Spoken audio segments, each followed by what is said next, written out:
Hello everyone, स्वागत है आपका एक और नए सेशन के अंदर। तो बच्चों, आज हम करने वाले अपने chapter number 5 emerging modes of business के एमसीक्यूज। पहले 4 चैप्टर कंप्लीट हो चुके हैं, ये 5th है, इसके बाद 6th और आएगा और उसके बाद हम क्या करेंगे, मिक्स्ड एमसीक्यूज करेंगे बिजनेस स्टडीज के।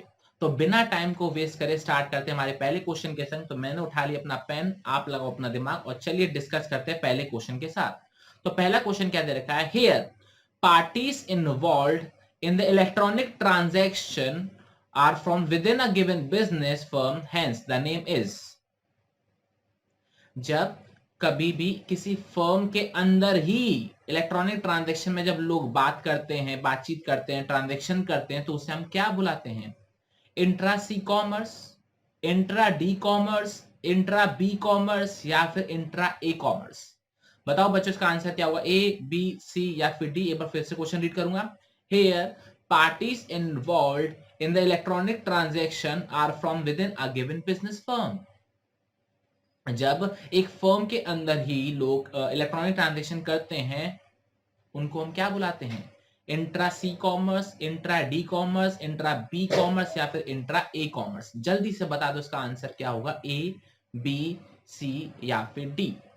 तो चलिए बच्चों डिस्कस कर लेते हैं। आई होप अभी तक आपने इसका आंसर गेस कर लिया होगा। इसका जो करेक्ट आंसर है बच्चों वो है हमारा बी फॉर बिजनेस, मतलब intra B commerce. Within the business मतलब इंट्रा बी कॉमर्स। ये आपको चीज क्लियर हो गई? बहुत बढ़िया। अब आते हैं बच्चों अपने क्वेश्चन नंबर 2 की तरफ। क्वेश्चन नंबर 2 क्या दे रखा है, both sellers and buyers are business firm. Both buyer and seller are business firm under dash type of E commerce transaction. कौन से type of E commerce transaction के अंदर बायर और सेलर दोनों बिजनेस फर्म्स ही होते हैं? Option number A B to B, option number C C to B, option number C B to C या फिर option number D C to C. बताओ बच्चों इसका आंसर क्या होगा, ए, बी, सी या फिर D? B to B, C to B, B to C या फिर सी टू सी? जल्दी से बताओ बच्चों इसका आंसर क्या होगा, ए, बी, सी या फिर डी, जिसमें बायर और सेलर बोथ क्या होते हैं? बिल्कुल सही, बिजनेस फर्म्स होते हैं। ए, बी, सी या फिर डी? तो चलिए बच्चों डिस्कस कर लेते हैं। और बच्चों आपको सिंपल सा लॉजिक दिमाग में रखना है, C for customer, B for business. और जहां पर दोनों बिजनेस हुए तो क्या होना चाहिए, इधर वाला भी बिजनेस और उधर वाला भी बिजनेस। तो आंसर क्या हो गया, बी टू बी कॉमर्स। क्या ये लॉजिक क्लियर है? पक्का? कोई डाउट? ओके। अगला सवाल, dash refers to contracting out some of its activities to a third party which were earlier performed by the organization। जब हम अपने बिजनेस की कुछ एक्टिविटीज जो पहले हम खुद करते थे अब बाहर किसी थर्ड पार्टी से करवा रहे हैं, उस चीज को हम क्या बोलते हैं? बीपीओ बोलते हैं, ई कॉमर्स बोलते हैं, आउटसोर्सिंग बोलते हैं या फिर ई बैंकिंग बोलते हैं? बताओ बच्चों इसका आंसर क्या होगा, ए, बी, सी या फिर डी? मैं फिर से समझाता हूं क्वेश्चन क्या बोल रहा है। जो पहले काम हम खुद करते थे अब किसी बाहरी व्यक्ति से, तीसरे इंसान से हम वो काम करवा रहे हैं, तो उस चीज को हम क्या बुलाते हैं? बीपीओ बुलाते हैं, ई कॉमर्स बुलाते हैं, आउटसोर्सिंग बुलाते हैं, फिर ई बैंकिंग बुलाते हैं? बताओ बच्चों इसका आंसर क्या होगा, ए, बी, सी या फिर डी? तो चलिए बच्चों डिस्कस कर लेते हैं। और इसका जो करेक्ट आंसर है बच्चों वो है हमारा option number C, business outsourcing. इसका जो करेक्ट आंसर है वो क्या, ऑप्शन नंबर सी, आउटसोर्सिंग। मतलब अपना काम हम बाहर किसी और से करवा रहे हैं, आउट से करवा रहे हैं, इसलिए इसका नाम क्या पड़ गया, आउटसोर्सिंग पड़ गया। क्या ये लॉजिक आपको क्लियर है? ओके। अगला सवाल, ये तो बहुत ही सिंपल है बच्चों। Under what payment method is made at the time of physical delivery of goods?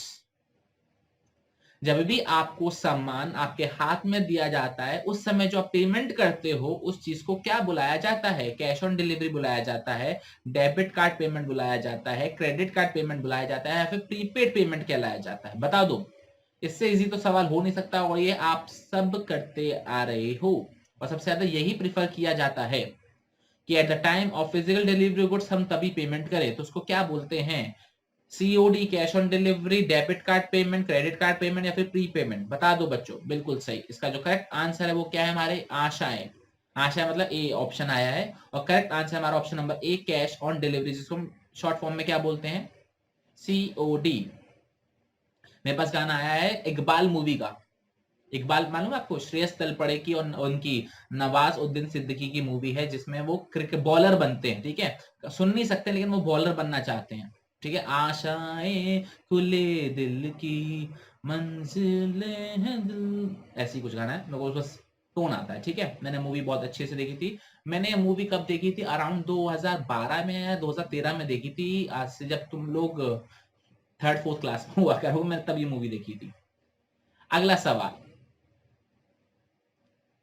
Fifth question, dash transactions have business firms at one end and customer on the other and.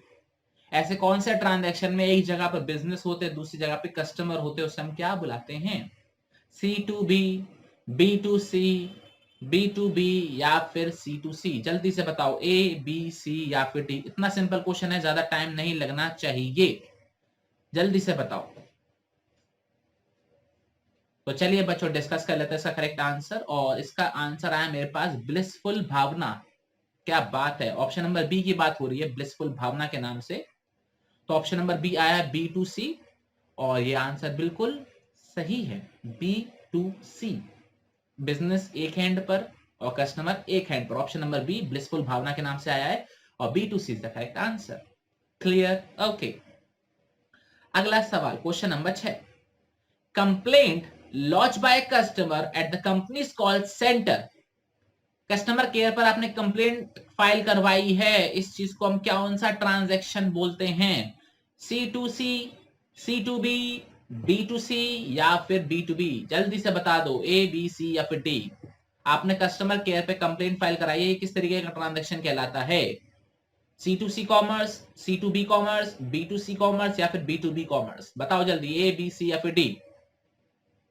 तो चलिए बच्चों discuss कर लेते हैं इसका correct answer, और इसका जो करेक्ट आंसर है वो है, कस्टमर जा रहा है किसके पास? कंपनी के पास जा रहा है। तो आंसर क्या हो गया?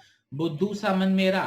कोई गाना आया है मेरे पास, बुद्धू सा मन मेरा, हमको ये मैंने गाना पहले कभी नहीं सुना, बट ऑप्शन जो आया है वो बिल्कुल सही आया, C2B commerce is the correct answer. जब भी आप कंप्लेंट फाइल कराते हो तो customer is transacting with company, तो वो हमारा C2B कॉमर्स हो जाता है। और जब कोई सामान बेचता है बिजनेस किसको? कस्टमर को, तो उसे B2C कॉमर्स बोला जाता है। क्लियर हो गया, ओके।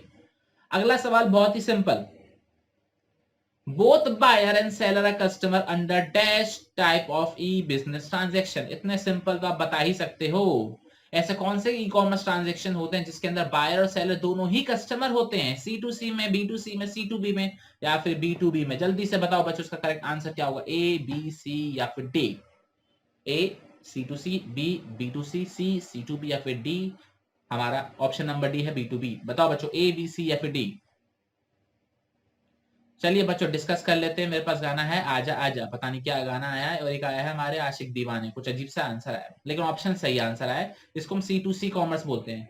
और इसका एग्जांपल क्या है बच्चों? OLX, क्विकर, ईबे, जहां पर कस्टमर दूसरे कस्टमर को सामान बेचता है। Use clear, okay.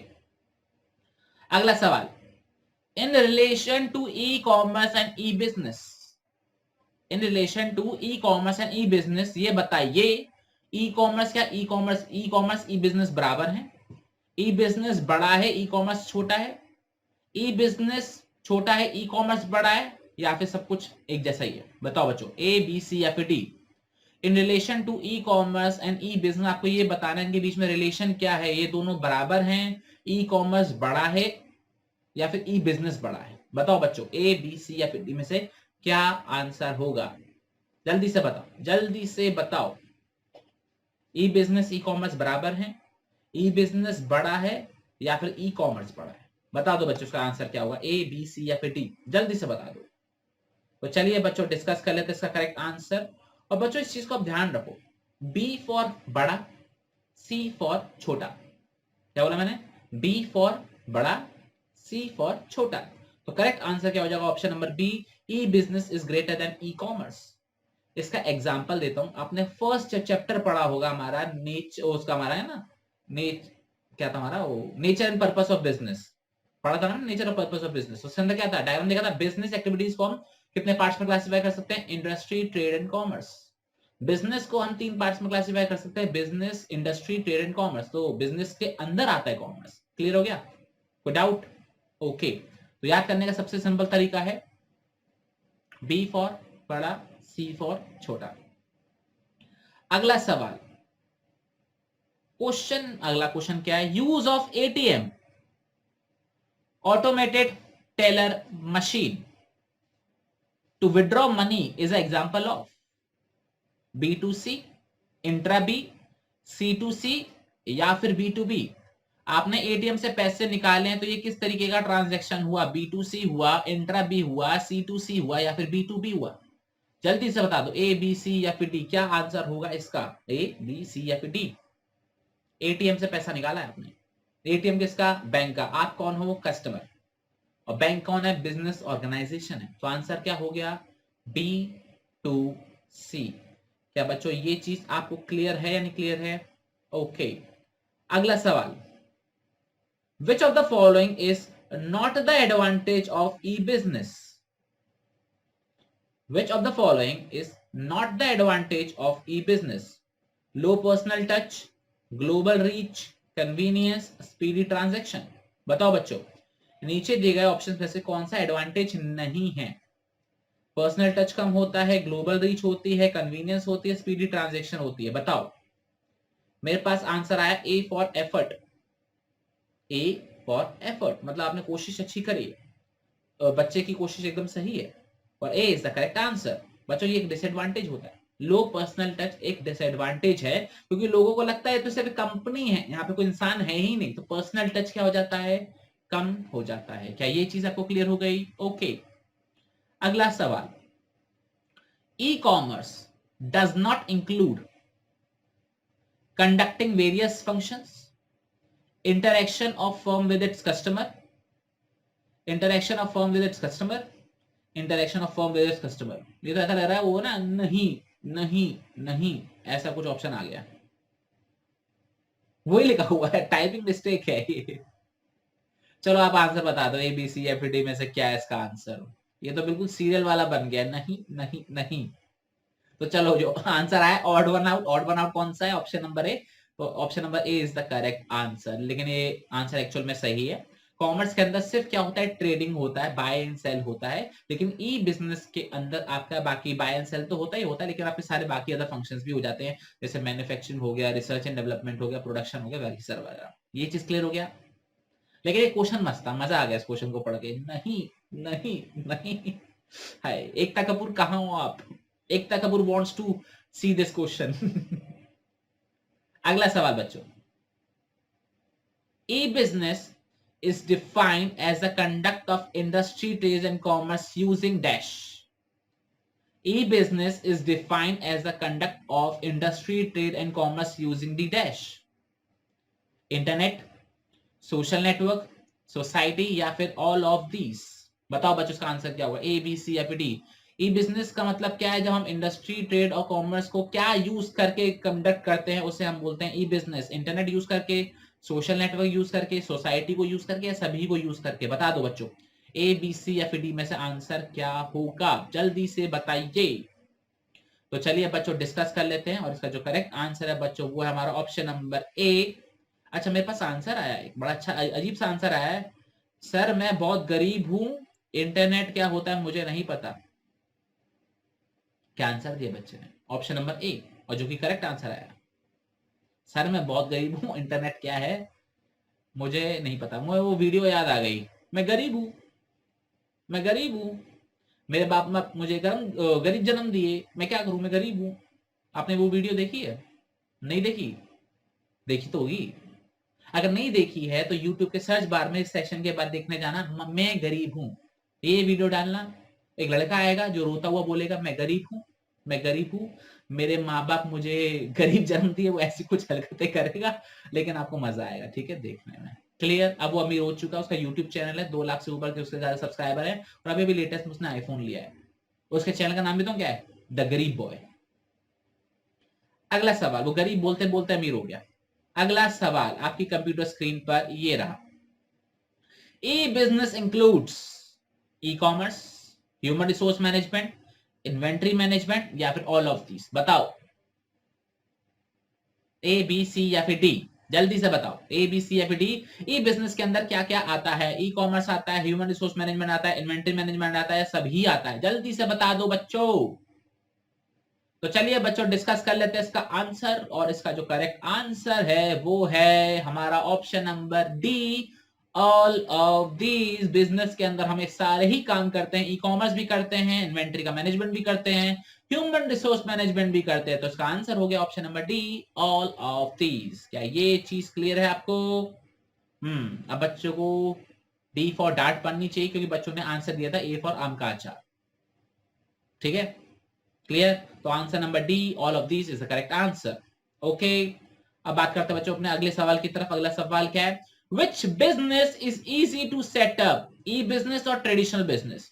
ई बिजनेस या फिर ट्रेडिशनल बिजनेस में से कौन सा बिजनेस सेटअप करना आसान है? ई बिजनेस सेटअप करना आसान है, ट्रेडिशनल बिजनेस सेटअप करना आसान है, दोनों ही इजी हैं या फिर दोनों ही डिफिकल्ट है? बता दो बच्चों, इसका आंसर क्या है? कौन सा बिजनेस सेटअप करना आसान है, ई बिजनेस या फिर ट्रेडिशनल बिजनेस? बताओ बच्चों, ए बी सी या फिर डी। तो मेरे पास आंसर आ रहा है ऑप्शन नंबर ए, ई बिजनेस, और इसका जो आंसर है वो बिल्कुल ही करेक्ट है। ई बिजनेस को एस्टेब्लिश करना बहुत ही आसान है। आपने व्हाट्सएप पे स्टेटस लगाना चालू कर दिया, चालू हो गया आपका ई बिजनेस। आपने देखा होगा आपके व्हाट्सएप स्टेटस में किसी ना एक का व्हाट्सएप स्टेटस तो ऐसा होता होगा जिसमें सारे प्रोडक्ट्स लाइन से लगे रहते होंगे और आप उसको म्यूट कर देते होंगे। आपने व्हाट्सएप पेज बनाया, आपका बिजनेस चालू हो गया। आपने इंस्टाग्राम पेज बनाया, आपका बिजनेस चालू होगा। आपने यूट्यूब पे आईडी बना दी, अपना चैनल बना दिया, आपका बिजनेस चालू हो गया। समझ में आ रहे हैं? अब जैसे मैं, आप मुझसे देख रहे हो, ये क्या है? यही बिजनेस ही तो है। कल को मैं लेक्चर बेचना चालू कर दूंगा तो क्या है? मैंने रिकॉर्डिंग करी, काम खत्म। मुझे कोई दुकान लेने की जरूरत नहीं है, मुझे कोई फर्नीचर लेने की जरूरत नहीं है। बस मेरा जो लैपटॉप पुराना पड़ा हुआ है, जो मोबाइल पुराना है, उसी से काम कर रहा हूँ, काम खत्म। मतलब no additional investment, physical investment की तो जरूरत ही नहीं है, बस बेसिक चीजों से काम हो सकता है। क्लियर हो गया? तो E business is very much easy to set up. और आपको अगर अमीर बनना है, एक्चुअल में अमीर बनना और बहुत ज्यादा अमीर बनना है, तो आपको ई बिजनेस जरूर करना चाहिए, क्योंकि इसमें शुरुआती इन्वेस्टमेंट कम है। ठीक है, इसलिए। वरना हम ट्रेडिशनल बिजनेस में भी बहुत अमीर बन सकते हैं, बहुत अमीर बन सकते हैं। इसका एग्जांपल हमारे टाटा जी हैं, जो टाटा स्टील गाड़ियां वगैरह बनाते हैं, ट्रेडिशनल बिजनेस ही करते हैं, वो भी बहुत अमीर है। लेकिन ई बिजनेस में क्योंकि इनिशियल इन्वेस्टमेंट बहुत कम होती है और ये हर कोई स्टार्ट कर सकता है, तो आपको अगर अमीर बनना है, शुरुआत अभी से करनी है, चाहे आप 11th क्लास में हो, चाहे आप 12th क्लास में हो, चाहे कोई सी भी क्लास में हो, आप ई बिजनेस अभी से स्टार्ट कर सकते हो। बस आपको क्या करना है, यहां से सामान लाना है और यहाँ बेचना है, बीच का जो मार्जिन है वो आपको ले लेना है। 10 की चीज लाओ, 15 में बेचो, 5 रुपए रख लो, क्या दिक्कत है? सर से 5 रुपए बेटा 1 लाख बार बेचो ना, तो 1 लाख इंटू 5, 5 लाख का प्रॉफिट हो जाता है। समझ रहे हो कैसे करना है आपको? ठीक है, ई बिजनेस सबको करना चाहिए, मैं भी ई बिजनेस ही कर रहा हूं। ठीक है, अगला सवाल, how E business considered as environment friendly? बताओ, ई बिजनेस को हम एनवायरमेंट फ्रेंडली कैसे बुला सकते हैं? ऑप्शन नंबर ए, क्योंकि हम इंटरनेट बहुत यूज कर रहे हैं। ऑप्शन नंबर बी, क्योंकि हम पेपर का यूज नहीं कर रहे हैं। ऑप्शन नंबर सी, क्योंकि टाइम बचाता है। या फिर ऑप्शन नंबर डी, सभी बातें अच्छी लिखी हुई है। बताओ बच्चों, ए बी सी या फिर डी, हम ई बिजनेस को एनवायरमेंट फ्रेंडली क्यों बोल सकते हैं? क्योंकि हम इंटरनेट बहुत यूज कर रहे हैं, क्योंकि हम पेपर का कम बहुत यूज कर रहे हैं, क्योंकि समय बहुत बचता है, या फिर सारी बातें सही लिखी हुई हैं? बताओ बच्चों, इसका आंसर क्या है? ए बी सी या फिर डी? तो मेरे पास आंसर आया है बच्चे मन के सच्चे। बताओ, ऑप्शन नंबर बी की बात हो रही है, क्योंकि हम पेपर का यूज नहीं करते हैं, और यह आंसर बिल्कुल ही 100% क्या है? सही है। ठीक है, इंटरनेट से एनवायरमेंट पे कोई फर्क नहीं पड़ने वाला, समय बचने से एनवायरमेंट पे कोई फर्क नहीं पड़ने वाला, तो पेपर से पेड़ बचेंगे, पेपर से पेड़ बचेंगे। ठीक है ना? ओके, सही बोला मैंने।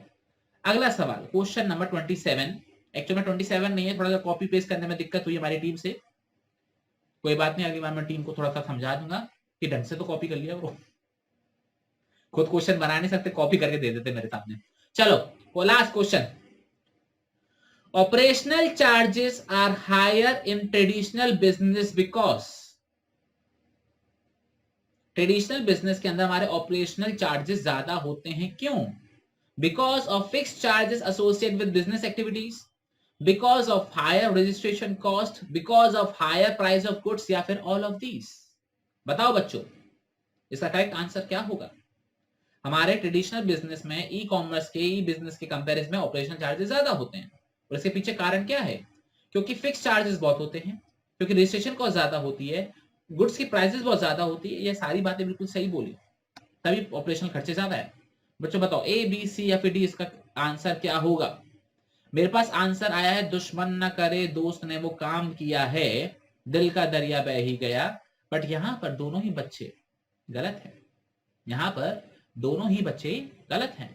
इसका जो करेक्ट आंसर है बच्चों वो है हमारा option number A, because of fixed charges associated with business activities. यहां पे बिजनेस को चलाने के खर्चे की बात हो रही है, ऑपरेशनल चार्जेस। समझो इस चीज को, ऑपरेशनल चार्जेस का मतलब क्या होता है, बिजनेस को चलाने का खर्चा, और चलाने के खर्चे के लिए क्या होता है, फिक्स कॉस्ट ज्यादा होता है। बच्चों का आम पापड़ बन चुका है समझ रहे हो। Option number A is the correct answer. High registration cost, चाहे ई बिजनेस का कॉस्ट हो रजिस्ट्रेशन का, चाहे ट्रेडिशनल बिजनेस का हो, दोनों का कॉस्ट एक ही होता है, समझ रहे हो। और हायर प्राइस ऑफ गुड्स, ऐसा जरूरी नहीं है, हमारे इलेक्ट्रॉनिक प्रोडक्ट्स के भी गुड्स बहुत ज्यादा हैवी होते हैं, ठीक है। तो इसका जो करेक्ट आंसर है वो हमारा ऑपरेशनल चार्जेस का, fix charges associated with business. क्योंकि अगर आप बिजनेस ओपन करते हो ट्रेडिशनल बिजनेस, तो आपको शॉप का रेंट देना पड़ेगा, इलेक्ट्रिसिटी का खर्चा देना पड़ेगा, सैलरी वगैरह देने पड़ेंगे, भले आप काम करो चाहे ना करो, समझ गए। Okay clear. तो आज का सेशन बच्चों हम यही समाप्त करते हैं, क्योंकि हमारे सारे क्वेश्चन हो चुके हैं। अब आपसे मुलाकात होगी अगले सेशन के अंदर। अच्छा एक बात और, यहाँ पर बहुत सारे बच्चे मेरे को मैसेज करने वाले हैं, सर आपने आउटसोर्सिंग के बारे में तो क्वेश्चंस पूछे ही नहीं, आपने नॉलेज प्रोसेस केपीओ के भी आपने क्वेश्चंस नहीं पूछे, क्या आप कराओगे नहीं। तो बच्चों मैं आपको सिलेबस दिखा रहा हूं, जरा एक बार सिलेबस देख लो, जो रिवाइज सिलेबस है, जो अभी रिसेंटली रिलीज हुआ था टर्म 1 के लिए। ये हमारा चैप्टर है इमर्जिंग बोर्ड्स ऑफ बिजनेस। जरा इसमें से मुझे बता दो कहां पर आपका बिजनेस प्रोसेस आउटसोर्सिंग दे रखा है, या फिर कहां पर आपको नॉलेज प्रोसेस आउटसोर्सिंग दे रखा है। कहीं भी नहीं दे रखा है, मैंने वैसे समझाया है। आप हमारे प्लेलिस्ट सेक्शन में जाओगे, वहां पर आपको क्लास 11 बिजनेस स्टडीज के नाम से प्लेलिस्ट मिल जाएगी, उसमें मैंने समझाया है। लेकिन एमसीक्यूज नहीं कराऊंगा, क्योंकि वो हमारे सिलेबस से डिलीट हो चुका है।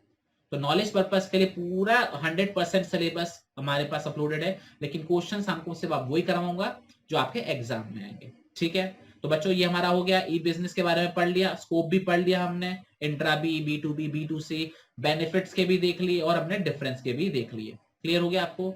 बस आपको क्या नहीं पढ़ना, बीपीओ केपीओ वगैरह नहीं पढ़ना, ठीक है। तो इतना सा टॉपिक है, कर लेना, हो जाएगा। तो बच्चों यही रखते हैं आज के लिए, आपसे मुलाकात होगी अब अगले सेशन के अंदर। टिल देन अपना बहुत ख्याल रखिएगा, और बेवजह घर से बाहर मत निकलिएगा, और पढ़ते रहिएगा। जय हिंद, जय भारत, टाटा बाय बाय।